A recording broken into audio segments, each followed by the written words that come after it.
Welcome to Samuel Zwemer, Theological Seminary. It's good to see you. We're looking at Bonhoeffer's book, The Cost of Discipleship. Bonhoeffer says, yet the outcome of the Reformation was the victory not of Luther's perception of grace in all its purity and costliness, but of the vigilant religious instinct of man for the place where grace is to be obtained at the cheapest price. All that was needed was subtle and almost imperceptible change of emphasis, and the damage was done. Luther had taught that man cannot stand before God, however religious his works and ways may be, because at bottom he is always seeking his own interest. In the depth of his misery, Luther had grasped by faith the free and unconditional forgiveness of all his sins.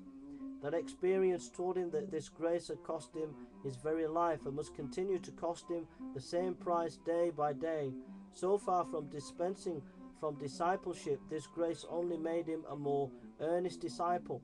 And when he spoke of grace, Luther was always implied as a corollary that it cost him his own life, the life which was now from the first time subjected to the absolute obedience of Christ.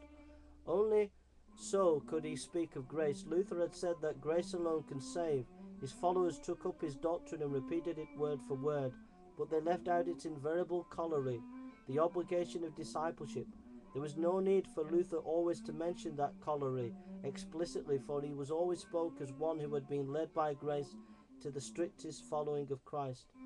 Judged by the standard of Luther's doctrine, that of his followers was unassailable, and yet their orthodoxy spelt the end of destruction of the Reformation as the revelation on earth of the costly grace of God.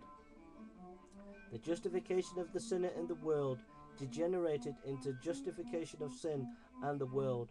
Costly grace was turned into cheap grace without discipleship.